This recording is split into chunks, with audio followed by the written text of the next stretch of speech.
이 로마서만큼 죄라는 단어가 많이 나오는 장이 많이 없다고 생각해요. 죄를 가장 많이 다루었고, 죄가 뭔가를 밝혔고, 죄의 결과가 어떤 것인가를 증명해 주었고, 이렇게 죄라고 하는 문제를 가장 많이 다루어서 우리의 죄됨을 정확하게 들춰주시고 알게 하시고, 그리고 죄의 결과가 얼마나 예수 그리스도를 못 박는데 정말 무서운 더함을 주었는가를 알게 되죠. 예수 믿는 가장 뚜렷한 근거는 죄에 예민하다는 거예요. 죄에 예민하지 아니하면 누구나 점검해 봐야 돼요. 어차피 죄 중에 살아서 죄에 익숙한 나와 여러분을 그리스도가 오셔서 의롭다함을 인정을 한 이후로 죄는 우리 곁에서 머물러 살 수가 없게 되어 있었어요. 그래서 예수 안 믿었을 땐 죄의 감각이 뚜렷하지 않습니다.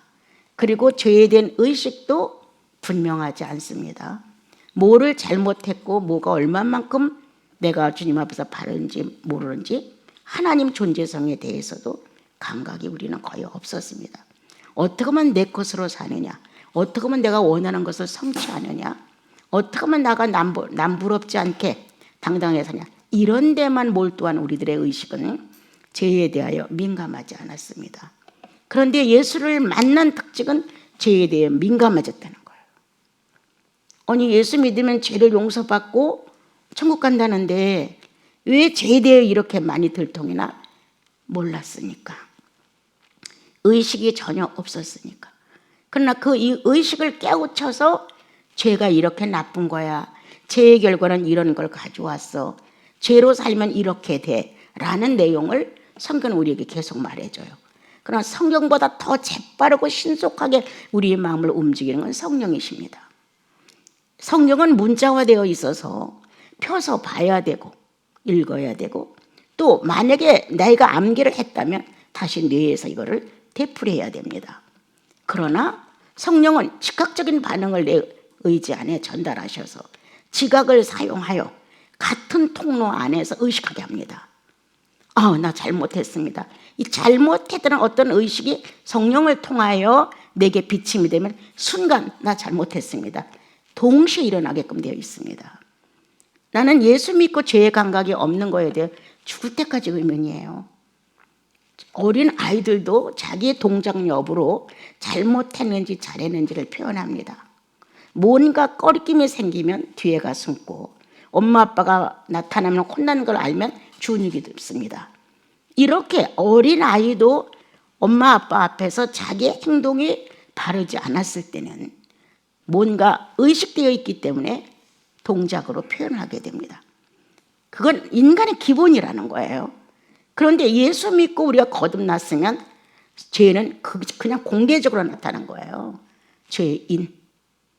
죄인으로 살았고, 예수 안 믿었으면 결과적으로 심판을 받아야 되고, 그리고는 모든 사람이 두려워하는 암흑 세계에 내가 어떻게 될지 모르는 거예요. 이러한 상태에 있다가 주님을 만났단 말이에요. 그리고 났는데 죄인인 걸 깨닫고 탄식을 할 수도 있었고, 죄인으로부터 해방을 시켜서 고마울 수도 있었고, 각자의 영혼의 반응은 여러 가지였지만 죄로 거듭난 것이 확실하면 그때부터 내 동작과 삶의 표현이 죄라는 게 알려져요. 이거 어긋났다.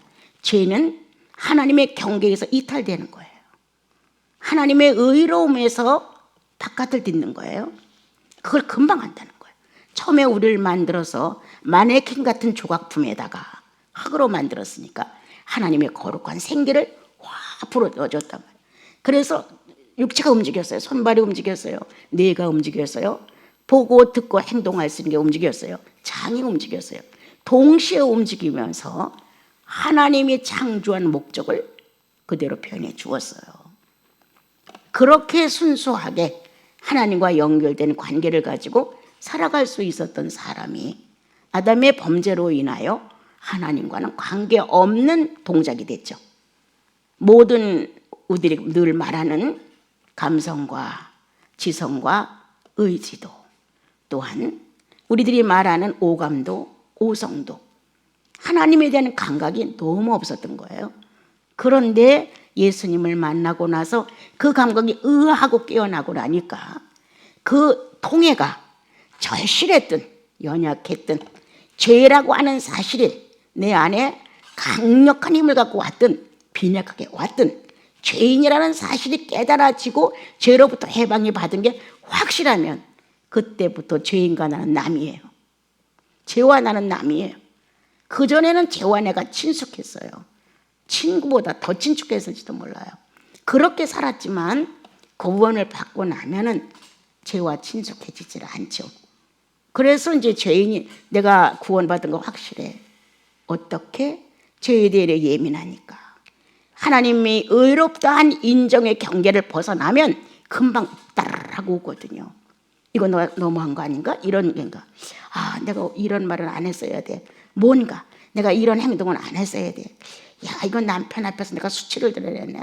막 쥐구멍이라도 있으면 찾을 것 같은 무언가 죄의 의식이 나로 하여금 죄는 이런 것이다라고 나를 한동안 교육합니다.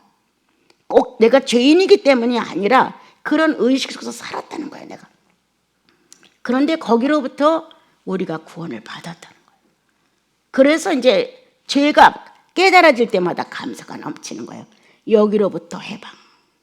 죄가 뭔가가 나로 하여금 알게 하는 의식이 들어왔을 때 내가 죄인이야 이것보다는 내가 여기로부터의 자유. 이렇게 그분이 내 안에서 의롭다 했다는 이 놀라운 증거가 실제로 자기 영혼 속에 드러난단 말이에요. 한동안 죄의식이 강하죠. 이렇게만 움직여도 잘못했네. 조금만 뭔가가 언어가 틀려도 너무 부끄럽다. 이렇게 죄의 의식이 예민한 기관이 한동안 지나가죠.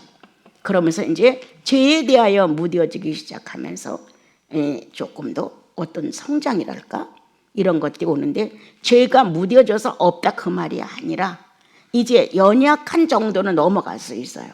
그리고 그와 같은 것을 많이는 되풀이하지 않게 되죠.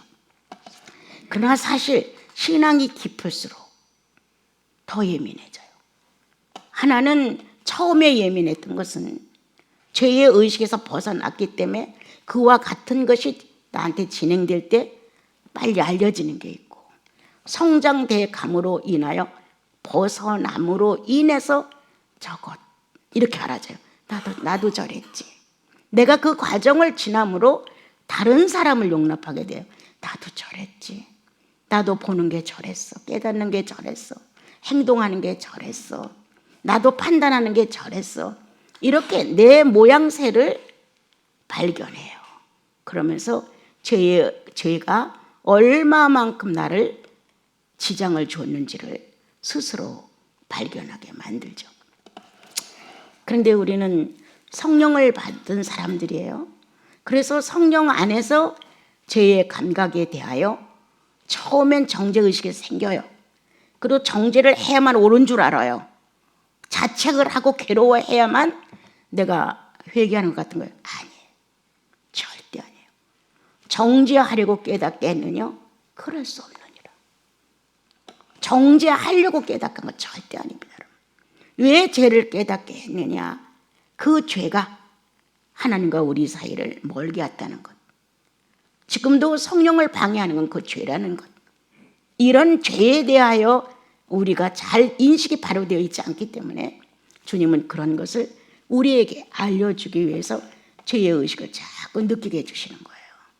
그런데 우리는 거기에 종이 되거나 매여 있거나 정죄의식에 뭔가 자책하면서 괴로워하거나 이렇게 한다는 거예요. 그렇다고 자기가 거기서 단호하게 딱 거절하느냐?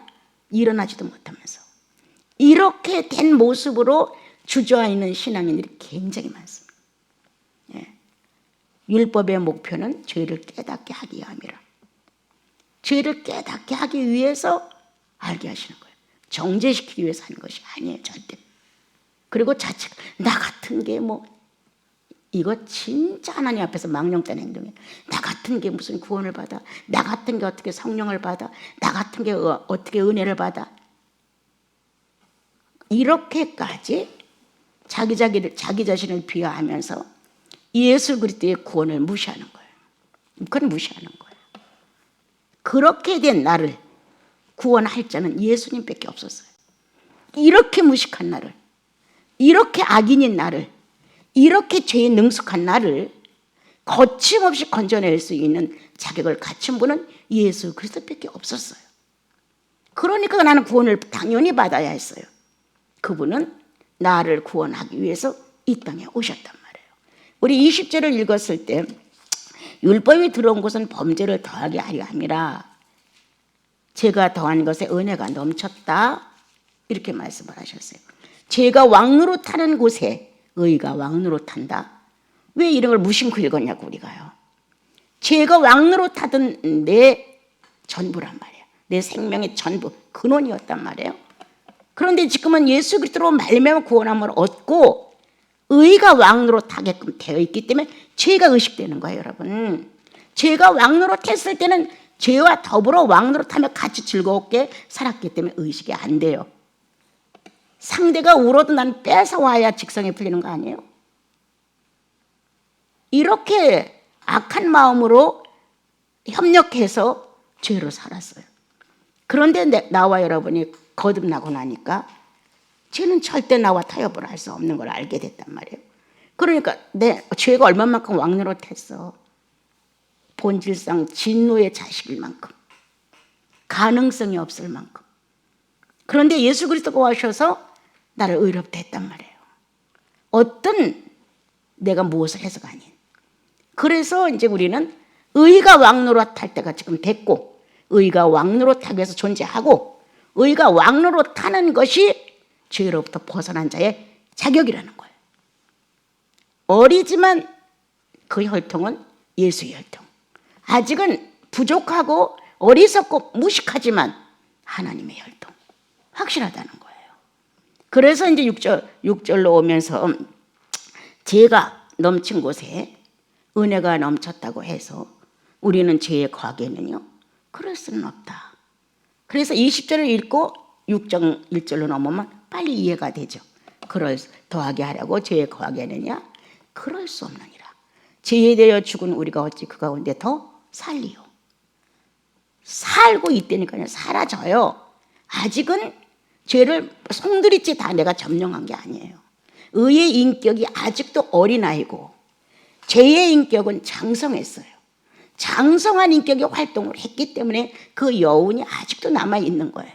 그리고 이제 어린 의로운 이 자는 이제 성령 안에서 진리를 배워가는 거거든요. 그 진리가 하나하나 내 안에 인격으로 서짐으로 인하여 죄는 쫓겨나가끔 되어 있어요. 사자나 물러가라, 죄야 물러가라, 이게 아니라 쫓겨나가요. 이 성경 원리는 빛이 들어오면 어둠은 쫓겨나가끔 되어 있어요. 빛이 들어오면 어둠은 사라지게끔 되어 있어요. 내 안에 그리스도의 성령이 역사하면 나 자신이 바뀌어져요. 확실하거든요, 이렇게. 그런데 만약 거듭난 나와 여러분이 죄의 의식에 대해 무뎌진다면 고장 나가는 거예요. 그리고 죄에 대해 자책을 못 느낀다면 고장 난 거예요. 깨닫게 하기 위한 방법이 의로움이에요. 의로우니까 죄를 지적하고 아는 거예요. 본인이 자기의 의식 자체가 그걸 인정하는 거예요. 죄라고. 그런데 우리는 그 죄에 대하여 아직도 놓지 못하고 붙들고 있는 거예요. 언젠가도 말했죠. 우리가 큰 무서운 병은 회개하지 않는 거다. 죄의 의식이 없으니까 회개를 안 하는 거예요. 네. 우리가 이렇게 상을 가서 딱 앉았어요. 근데 만약에 숟갈 젓갈이 삐뚤어져 있어요. 그러면 손님이 만약에 온다든가 식구들이 들어앉았다면 정상으로 나오면 마음이 편안해요. 그런데 엉클어진 채로 그냥 놔두고 집어서 먹게 놔둬요. 그럼 좀 깨름직해지잖아요. 아이, 저걸 좀 바로 놔줄 걸. 내가 조금만 수고하면 바로 놔지는데 깨름직한 게 있단 말이에요. 그거를 근거로 해서 내 속에 무질서의 근원을 찾는 거예요. 야, 저렇게 무질서한 숟갈 젓가락에 아무렇게나 놔진 것도 그냥 내가 용납해 주는 걸 보면 나는 역시 내 생활 사생활이 무질서하구나. 이렇게 자기 생활에 그걸로 인하여 무질서를 깨닫게 되는 거예요. 그래서 예수 그리스도가 들어오면 하나님 자녀의 자격의 의의라고 하는, 반듯하다고, 그냥 쉽게 이해하면 반듯하다, 옳다, 경계가 분명하다, 이렇게 불의가 타협할 수 없다, 이런 식으로 하지만 하나님 자신의 실체가 움직이고 있다는 거예요. 하나님 자신의 실체. 하나님 자신의 실체가 아니면 죄를 싫어하지 않아요. 죄를 짓고 괜찮아요. 이 정도야 뭐 자기가 진 죄에 대해서 엄청 관용해요, 여러분. 이게 복통할 노릇이에요. 죄를 짓고 잘못했습니다, 이렇게 수긍적인 자세가 아니라 모르는 척해죠. 내가 뭐 언제 한대든가, 뭐 당연히 살면서 그 정도야 뭐, 이렇게 자기를 엄청 관용해주고 죄 짓는 자기를 많이 용서해 주는 거예요. 이것도 배단이다. 정죄 의식에 시달리면 너무 자책하는 것도 배단이다. 이러한 것을 봤을 때 우리는 아직도 죄의 기준이 없다.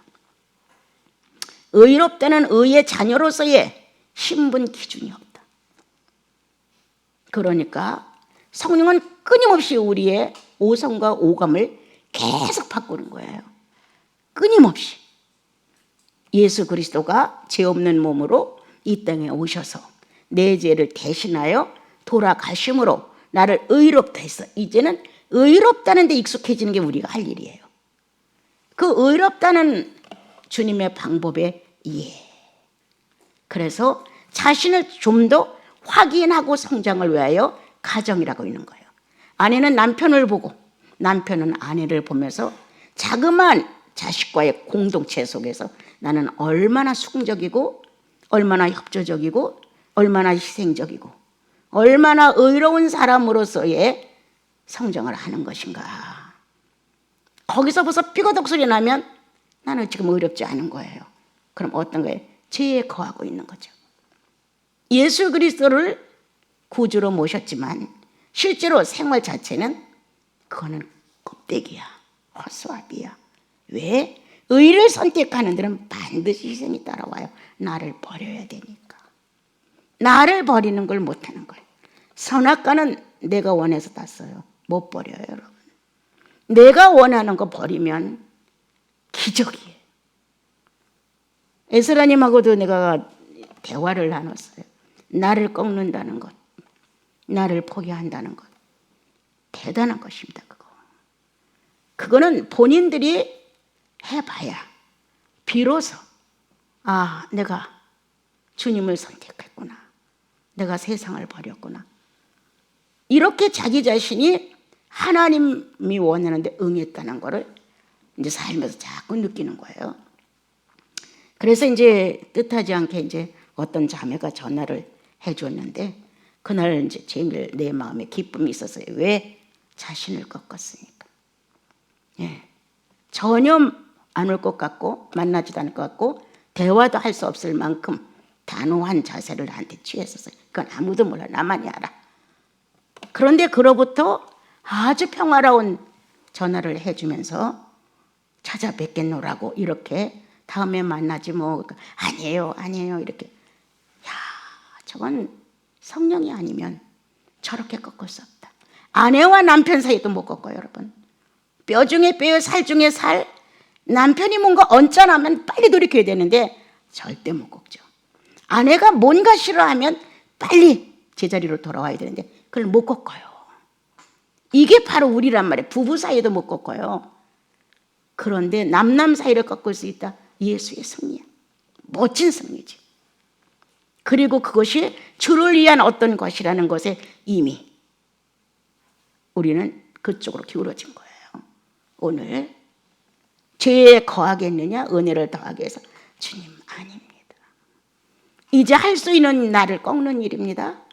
의에 순종하는 일입니다. 나를 버리는 일입니다.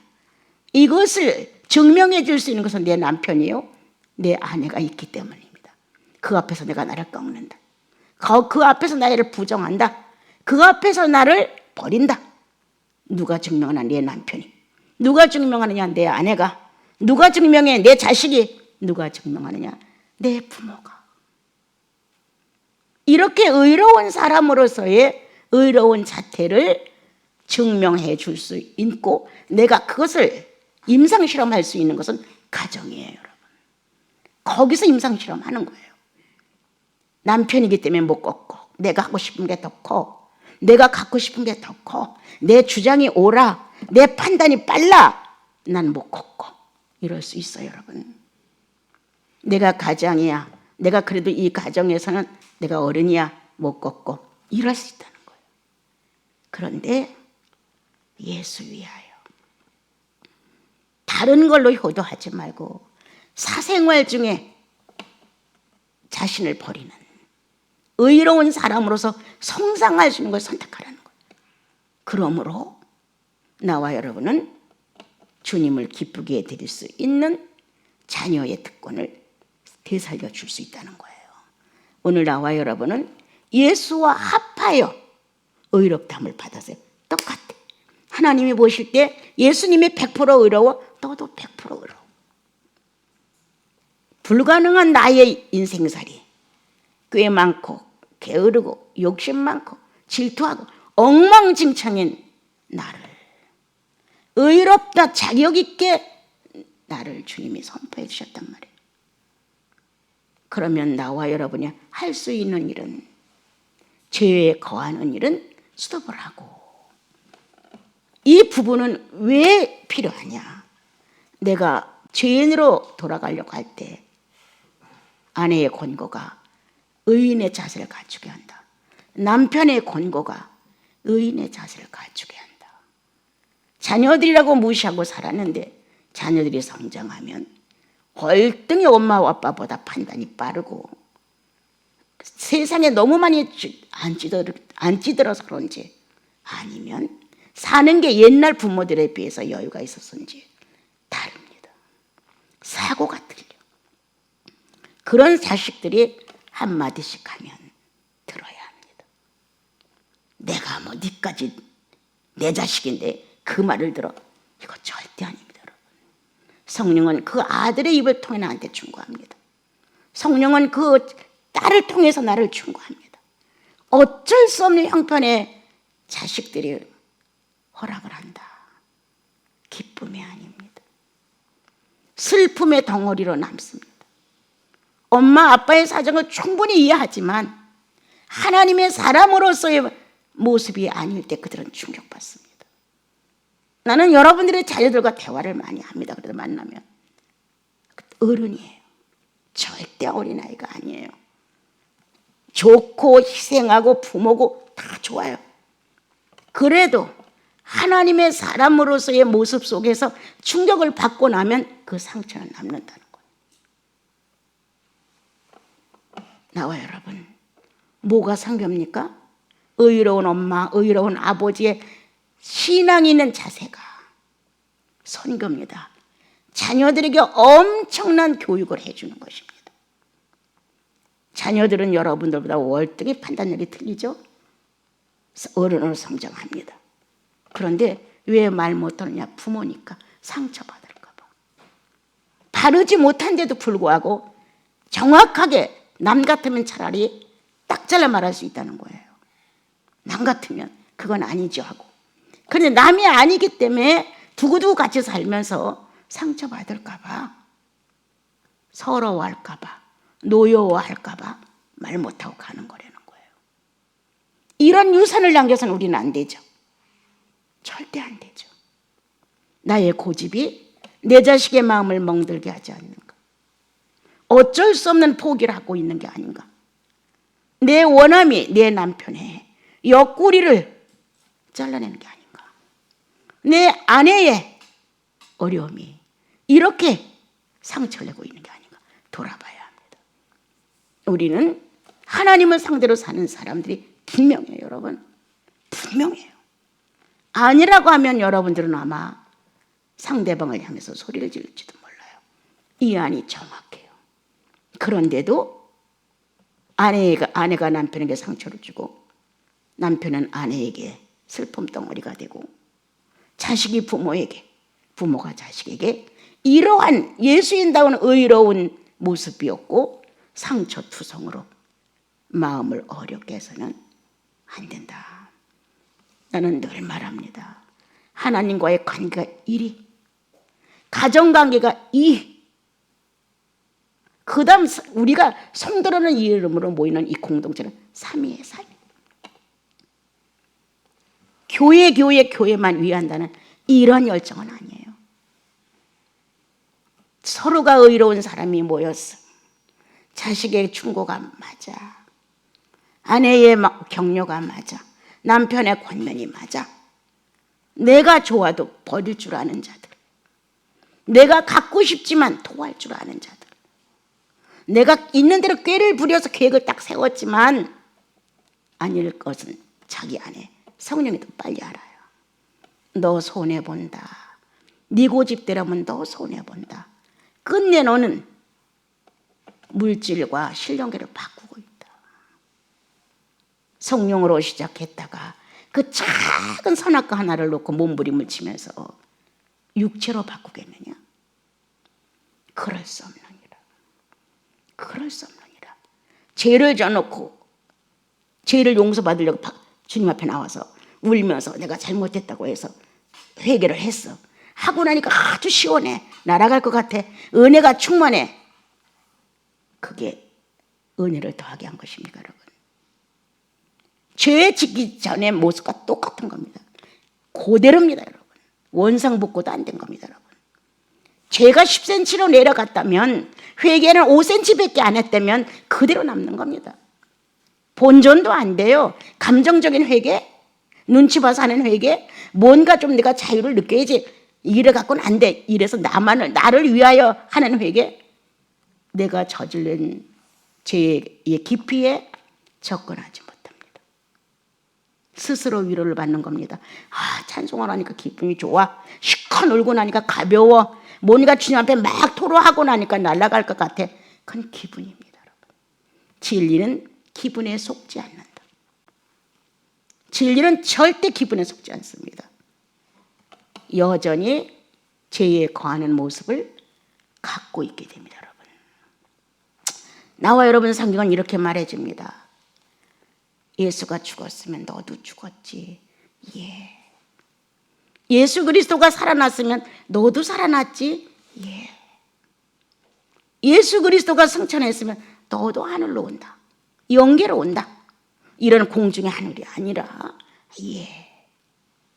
거듭난 내 영혼은 예수님과 직결된 내용에 대하여 거부하지 않습니다. 예. 이렇게 나와 여러분은 순조로운 영이 있다는 거예요. 이 안에 순조로운 영. 죄를 용서받았다는 확증을 본인이 도장을 찍었어요. 그래서 간증까지 했어요. 그런데 삶에서 죄의 의식이 없어졌어요. 거듭남에 점검해야 합니다. 갈수록 죄의 의식은 예민합니다. 감정 안에서 굴러다니는 작은 것 하나도 속일 수 없습니다. 그런데 내 이권, 내 이속, 타산. 왜 예수 믿는 교회들이 신령한 면에 대해서 부족하고 나타나지 않느냐? 이기심 때문에 그렇습니다. 이기심. 이 이기심은 자신을 파멸시킵니다. 다 자기를 위해서 생각하고 판단하고 계획을 세우니까 다 잘 될 것 같아요. 천만의 말씀이에요. 파멸이에요. 이기심을 좀 버리면 나를 위하여 예수님이, 나를 위하여 하나님께서, 나를 위하여 성령이신 그분이 이렇게 한다면 나를 위하여 가정이 존재하는 거예요. 나를 위하여 상대가 있는 거예요. 그렇다면 상대도 또한 그를 위해 내가 존재하는 거예요. 이런 관계적인 우리들의 삶의 표현이 예수인들의 실제 생활이 안 되면 여러분 입으로 예수입니다. 친정 남편을 사랑해? 자존심 상하는 일 하지 마십시오. 남편이 장로야? 장로의 얼굴에 먹칠을 하시면 안 됩니다. 정말 사랑한다면, 정말 사랑해? 상대가 누구야? 내 부인이 장로 부인이야. 사람들이 감투 씌워준 직장 같으면 회사에서 성공한 이러한 직책이 아니에요. 신령한 선택이었다. 하나님의 선택. 10명 중에 하나를 할지라도 그를 원로로 세웠다. 뭐에 대해요? 성령의 경험이 있는 자로. 나이가 많아서 예수 믿기 오래돼서 이게 아니라 성령 자체의 경험이 있는 자로. 그런 장로의 아내라는 거예요. 그런 장로라는 거예요. 이러한 것을 우리가 염두에 둔다면, 즉 남편을 위하는 자존심은 주님을 살리는 자존심이요. 내가 장로이기에 아내의 자존심을 존중하는 것은 성령님의 자존심을 존중하는 것이다. 이렇게 서로가 예수 믿는 실제의 사생활을 가정에서 안 보여주면 무슨 공동체예요, 그게? 무슨 공동체예요? 아니죠. 우리는 예수와 연합된 공동체예요. 예수와 연합돼서 세례를 받았느냐? 너도 세례 받은 거다. 예수와 연합되어 죽었느냐? 너도 죽었다. 예수님과 연합하여 부활했냐? 너도 부활했다. 연합됐다는 사실체를 여러분들이 사생활에서 여러분들이 경계를 쳐줄 정도가 돼요. 아차, 내가 이래서는 안 되지. 내가 아내를 이렇게 막 다루면 안 되지. 내가 남편을 이렇게 막 다루면 안 되지. 무언가 남편과 아내사이의 경계가 깨질 때도 아차, 연합한 자니까. 누구와? 성령과 예수 그리스도와. 예수 그리스도가 내가 연합된 연합체이기 때문에 우리는 당연히 남편의 연합체요, 아내와의 연합체요, 자식과 부모가 연합체라는 거예요. 그렇게 성경은 우리들에게 알려줬어요. 우리가 100% 다 실감 있게 못 살아요. 살려고 몸부림을 쳐도 현실에서 나타나는 육체의 반응은 10분의 1 될까 말까예요, 여러분. 근데 그런 자체도 없어. 어떻게 하면 내가 그리스도와 함께 죽고 그리스도와 함께 부활하고 그리스도와 함께 승천하며 성령 충만하게 살 수 있는 것일까?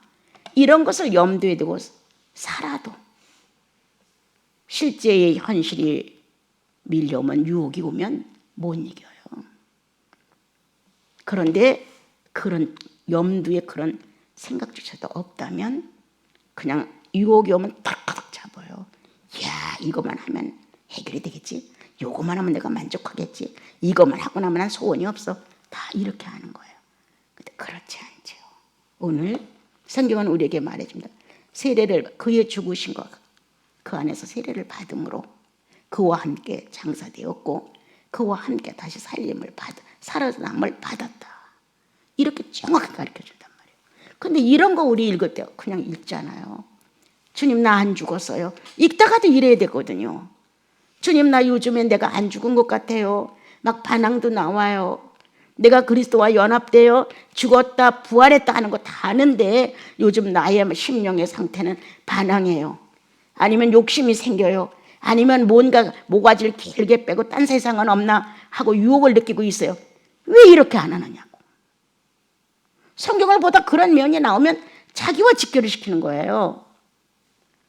주님, 내가 너무 무지해서 신령한 것에 대하여 알지 못함으로 내가 하와가 됩니다, 지금.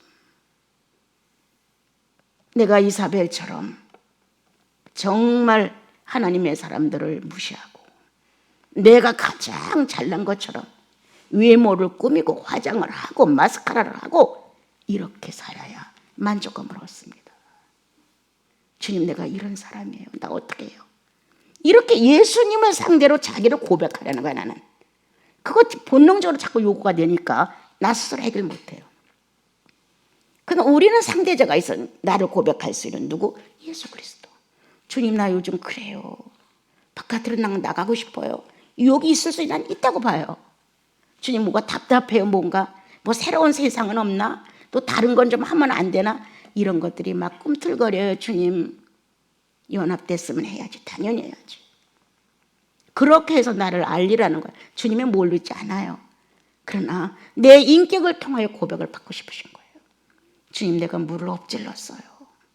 이미 깨트려진 물인데 나 어떻게 하면 좋아요? 이렇게 상대이신 예수 그리스도를 놓고 연합됐다는 사실을 내가 증명해 드려야 되는데 안 하는 거예요. 그래서 함께 죽고 함께 살고 함께 세례를 받았고 이게 우리들의 생활 중에서 무효가 되고 있어요. 그가 사단이가 빈정되죠. 뭐 거듭났다며? 거듭난 게 그 모양이야? 그리스도와 함께 죽었고 부활했다며? 겨우 그 모양이야? 사단이 있는 대로 우리를 정말 비웃죠. 못 느껴요. 그런데 내가 하고 싶은 욕망이 너무 크면 절대 못 느껴요. 그러니까 나는 주님 나 요즘 어때요? 나 요즘 잘 가고 있습니까? 시탁하면 전화가 낮이나 밤이나 늦게 새벽에도 와요. 이러고 이런데 내가 지금 잘 가는지 모르겠습니다.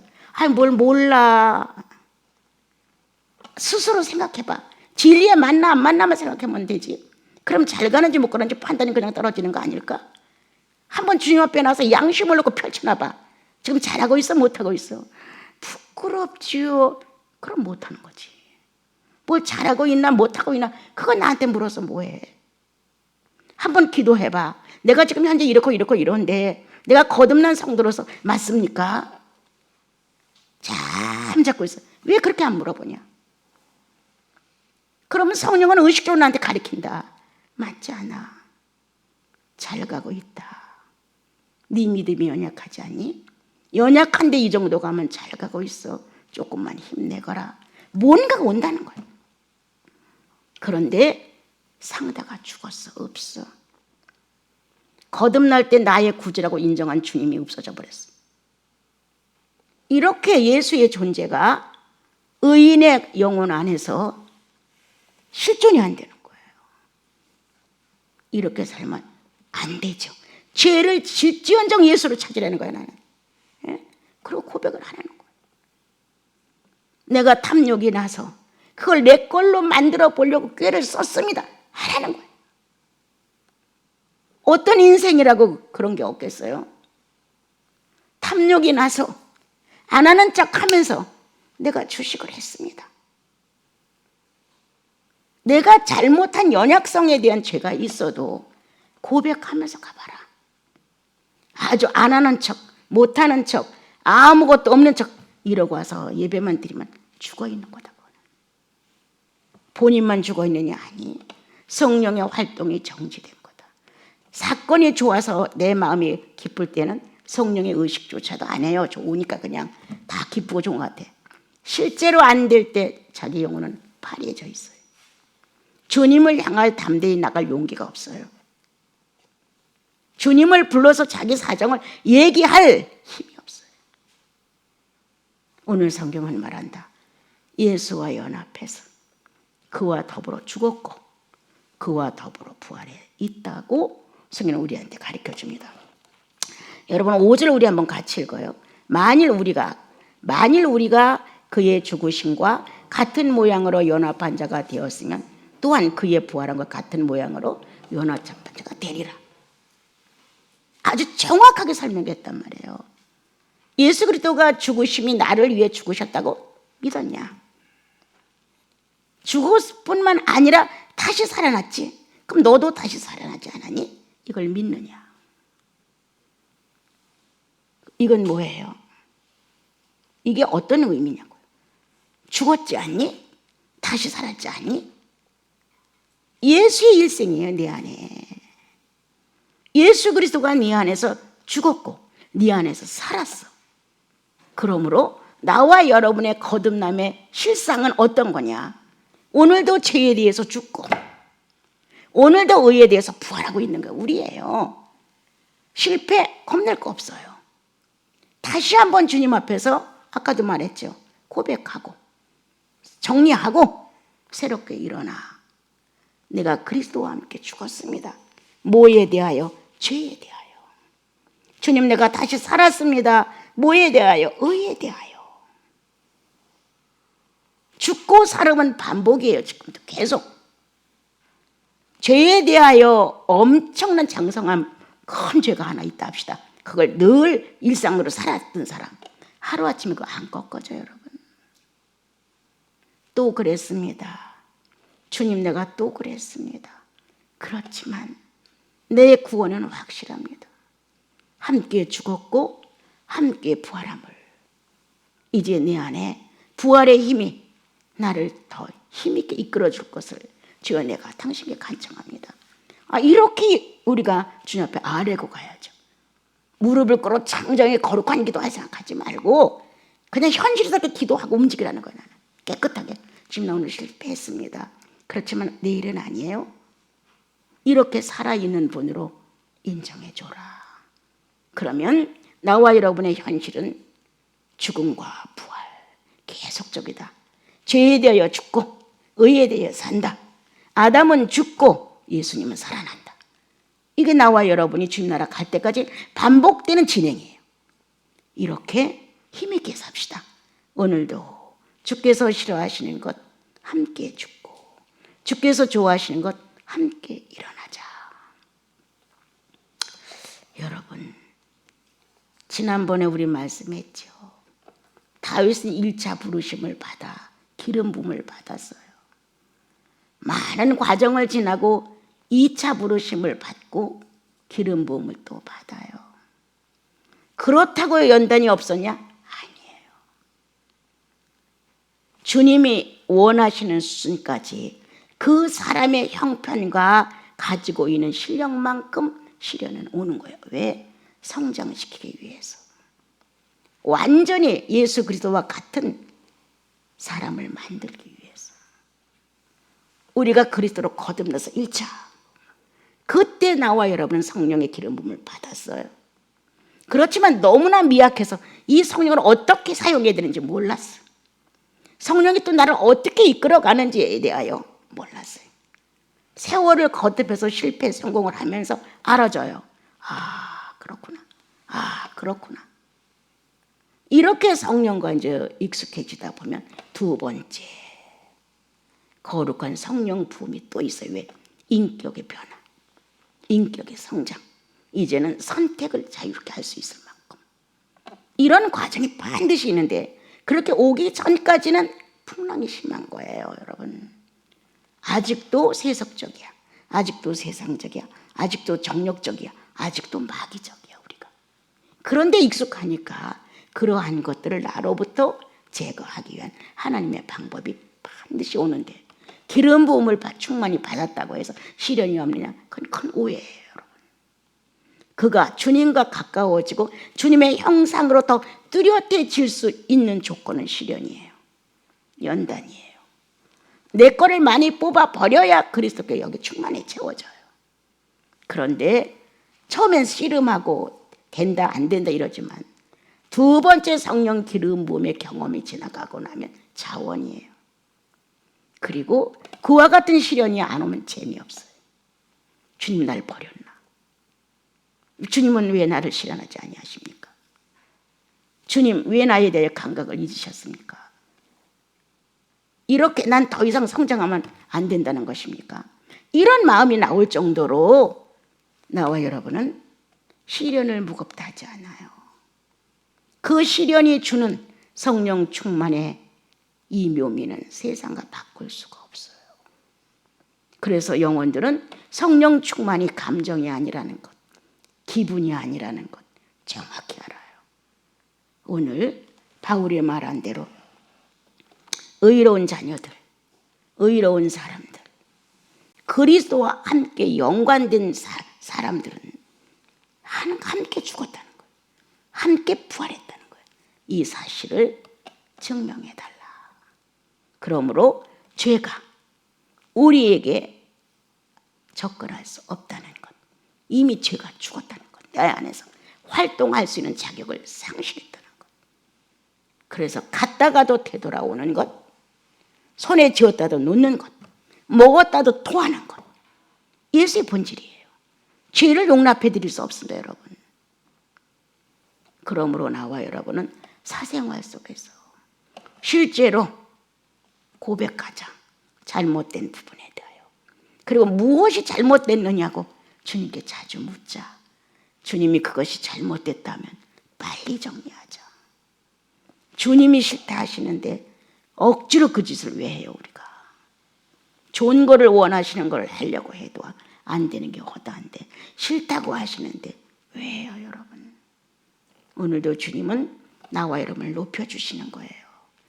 죄 없는 하나님을 못 박을 정도로 지독한 죄, 구원을 받아서 죄로부터 해방이 됐어도 아직도 거기에 찌들어서 죄인처럼 사는 죄, 이게 얼마나 안 좋으냐. 그러니까 우리는 성령 안에서 좌우함을, 자유를 느낄 때 비로소 죄는 쫓겨나가고 도망가지요. 그래도 죽는 날까지 육체가 있는 한 우리는 위험스러운 사람들이죠. 언제든지 죄의 욕망에 사로잡힐 수가 있는 게 바로 나예요. 특히도 잘한다는 칭찬을 받는 사람들은 쉽게 넘어지죠. 책망을 받는 게 월등히 낫습니다. 책망은 나를 생각하게 해요. 무언가 문제가 생기면 실패는 나로 하여금 돌아보게 해요. 그런데 성공은 나를 교만하게 해요. 칭찬 그것은 나로 하여금 정말 볼품없는 흉악한 몸짓을 만들어내요. 여러분. 그렇게 화장을 멋있게 해서 이사벨이 멋있습니까 여러분?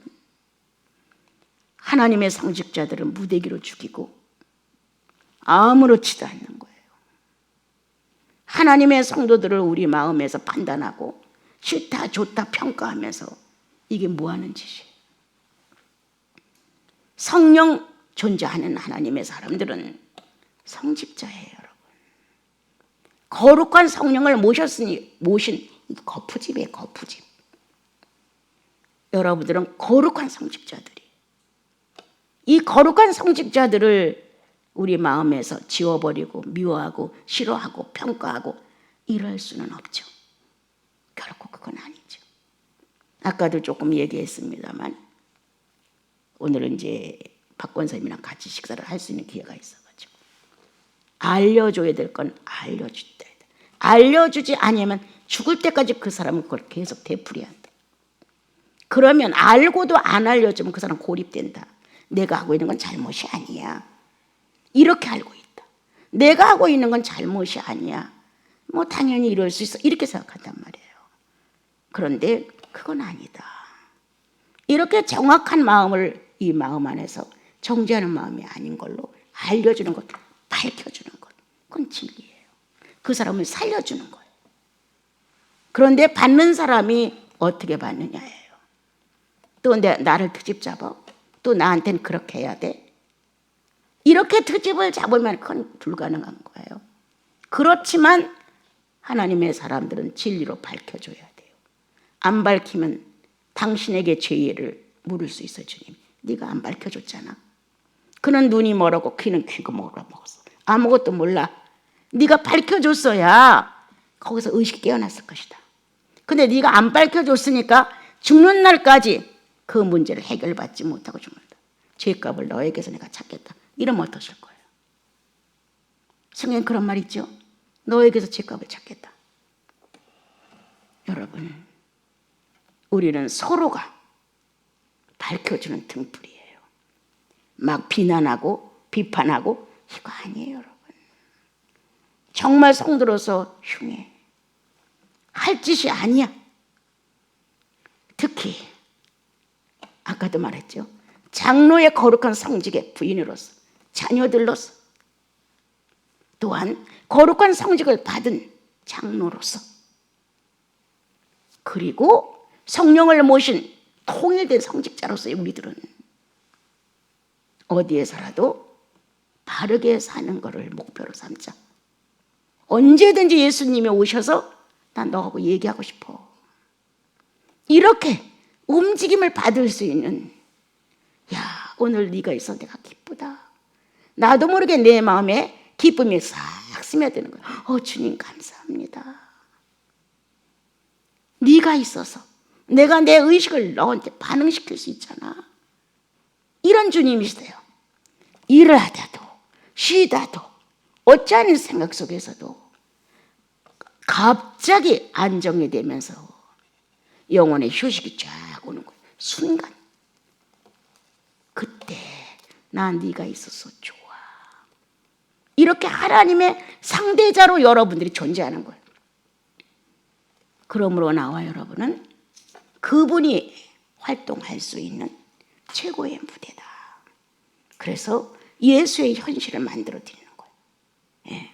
예수께서 요한복음 17장에서 아버지, 창세전에 가졌던 영화로서 이제 이 아들을 통해서 또한 그 영화를 받으시옵소서. 내가 요한복음 읽으면서 그 내용이 너무 좋았어요. 이야, 창세전에 가졌던 영화를 끄집어내서 기록을 하셨어요.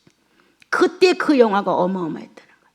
근데 지금 이 아들을 통하여 보이는 현실의 물질 세계에서 똑같은 영화를 받으시라는 거예요.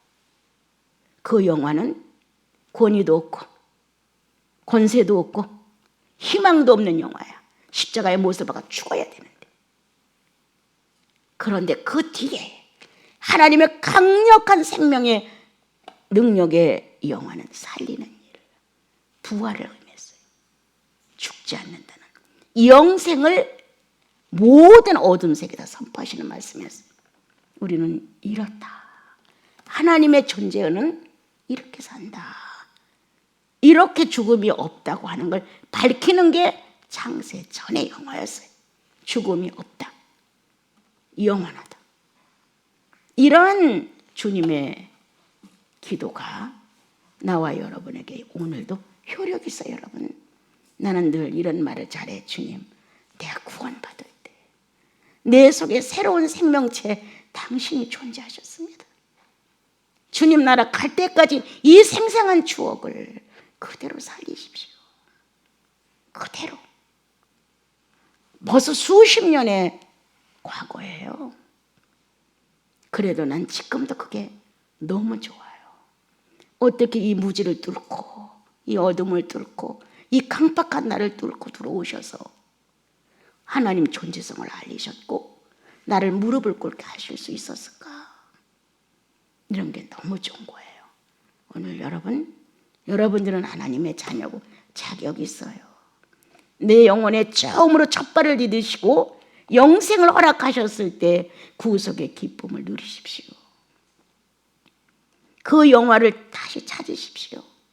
오늘도 예수님이 살으셔서 내 영혼의 주인공이 되십시오. 이렇게 영화를 주님 생존으로 놓는 나와 여러분이 됐으면 참 좋겠습니다.